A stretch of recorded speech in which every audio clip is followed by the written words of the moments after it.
Hi friends, Kasturis വേൾഡിൻ്റെ പുതിയൊരു വീഡിയോയിലേക്ക് എല്ലാവർക്കും സ്വാഗതം.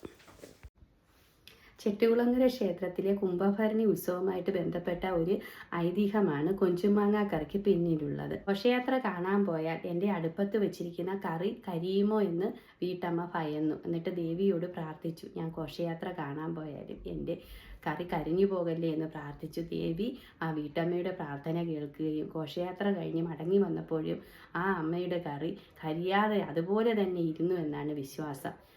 അതിനുശേഷമാണ് നമ്മുടെ എല്ലാ വീടുകളിലും, ഓണാട്ടുകരയിലുള്ള എല്ലാ വീടുകളിലും കുംഭഭരണി ദിവസം ഇങ്ങനെ ഒരു കറി വെക്കുന്ന ഒരു പതിവ് ഉണ്ടായത്. ഓണാട്ടുകരക്കാരുടെ പ്രിയപ്പെട്ട വിഭവങ്ങളിൽ ഒന്നാണ് കൊഞ്ചും മാങ്ങയും. നമ്മുടെ ഒരു ക്ലാസിക് വിഭവം കൂടിയാണ് കൊഞ്ചും മാങ്ങ. ഉണക്കച്ചെമ്മീനും പച്ചമാങ്ങയും ചേർത്തുണ്ടാക്കുന്ന ഈ ഒരു കറിക്ക് ഒരു പ്രത്യേക സ്വാദാണ്.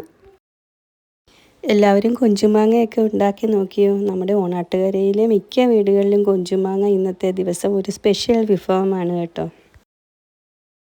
ഇനി നമുക്ക് ഈ കൊഞ്ചുമാങ്ങ എങ്ങനെയാണ് തയ്യാറാക്കുന്നത് നോക്കാം. അതിനായിട്ട് ആദ്യം നമ്മൾ കൊഞ്ച് വറുത്തെടുക്കണം. അതിനുശേഷം ഒരു ചിരട്ട വെച്ച് ഇങ്ങനെ അങ്ങ് ചെയ്ത് കൊടുത്താൽ മതി. അപ്പോൾ അതിൻ്റെ തലയും വാലും എല്ലാം പോയി കൊഞ്ച് നല്ല വൃത്തിയായി കിട്ടും. ബാക്കി ഞാനിതിലേക്ക് ചേർക്കാനായിട്ട് എടുത്തിരിക്കുന്നത് തത്തച്ചുണ്ടൻ മാങ്ങയാണ് ഇതുണ്ടാക്കാനായിട്ട് ഏറ്റവും നല്ലത്. പിന്നെ കൊഞ്ചെല്ലാം വൃത്തിയായിട്ട് എടുത്തിട്ടുണ്ട്. ഒരു 5-6 ചെറിയുള്ളി എടുത്തിട്ടുണ്ട്.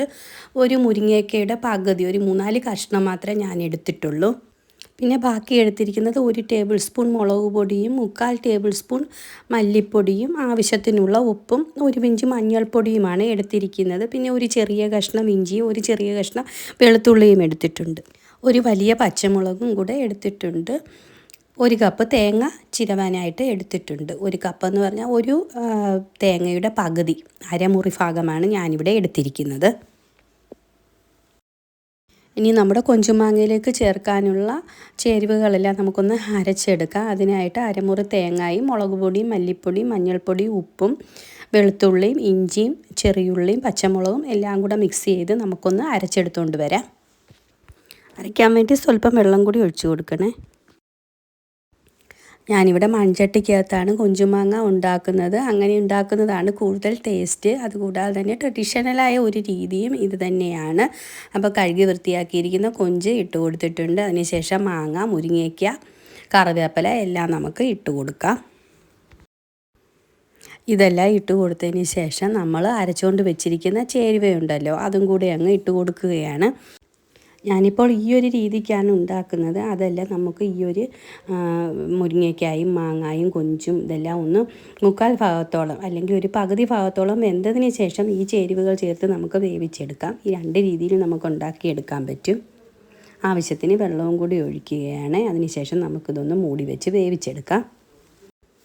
ഒരു 6 മിനിറ്റ് കഴിഞ്ഞതിന് ശേഷം ഞാനൊന്ന് മൂടി തുറന്ന് നോക്കി. അപ്പോൾ കുറച്ചേ വെന്തിട്ടുള്ളൂ. കുറച്ചും കൂടിയൊക്കെ വെന്ത് കിട്ടാനുണ്ടായിരുന്നു കഷ്ണങ്ങൾ. അതിനാൽ കുറച്ച് സമയം കൂടി നമുക്കൊന്ന് മൂടി വെച്ച് വേവിച്ചെടുക്കണം. കാര്യം അതിൽ മുരിങ്ങയ്ക്കായും ഒരു മാങ്ങായും ഒക്കെ നല്ലതുപോലെ വെന്ത് ഇറങ്ങണം. എന്നെങ്കിൽ മാത്രമേ അതിൻ്റെ ആ പുളിയൊക്കെ കറിയിലേക്ക് ഇറങ്ങി കറിക്കൊരു ടേസ്റ്റ് വരുത്തുള്ളൂ. ഒരു 3-4 മിനിറ്റും കൂടെ മൂടി വെച്ചെല്ലാം വേവിച്ചെടുത്തപ്പോഴേക്കും ഏകദേശം നമ്മുടെ കറിയെല്ലാം ഇവിടെ റെഡിയായി വരുന്നുണ്ട്. ആ വെള്ളമൊക്കെ ഒന്ന് പറ്റി വരട്ടെ. 2-3 മിനിറ്റ് കഴിഞ്ഞപ്പോഴേക്കും നമ്മുടെ കൊഞ്ചുമാങ്ങ എല്ലാം ഇവിടെ റെഡിയായി കിട്ടിയിട്ടുണ്ട്. അതിലെ വെള്ളമെല്ലാം പറ്റി എല്ലാം നല്ല അടിപൊളിയായിട്ട് നമുക്കിവിടെ റെഡിയായി കിട്ടിയിട്ടുണ്ട്. നമ്മുടെ ചാനൽ ആദ്യമായിട്ട് കാണുന്നവർ ഒന്ന് ലൈക്കും ഷെയറും സബ്സ്ക്രൈബും ചെയ്യണേ. സബ്സ്ക്രൈബ് ചെയ്യുമ്പോൾ അടുത്ത് കാണുന്ന ബെൽ ബട്ടൺ കൂടി ഒന്ന് പ്രസ് ചെയ്യാൻ മറക്കല്ലേ. എങ്കിൽ മാത്രമേ വീഡിയോയുടെ എല്ലാം നോട്ടിഫിക്കേഷൻ കിട്ടുകയുള്ളൂ. അതുകൊണ്ടാണ്. അപ്പോൾ എല്ലാവരും ഇങ്ങനെയൊന്ന് കൊഞ്ചുമാങ്ങ തയ്യാറാക്കി നോക്കണേ. ഏറ്റവും അവസാനം 1 ടീസ്പൂൺ വെളിച്ചെണ്ണ കൂടി ഒഴിച്ച് നമ്മുടെ കൊഞ്ചുമാങ്ങ നമുക്ക് വാങ്ങി വെക്കാം. അപ്പം എല്ലാവരും ഒന്ന് ട്രൈ ചെയ്ത് നോക്കണേ. വീണ്ടും പുതിയ ഒരു വീഡിയോയുമായി കാണുന്നത് വരെ താങ്ക് യു. എല്ലാവർക്കും ഹൃദയം നിറഞ്ഞ കുംഭഭരണി ആശംസകൾ നേരുന്നു.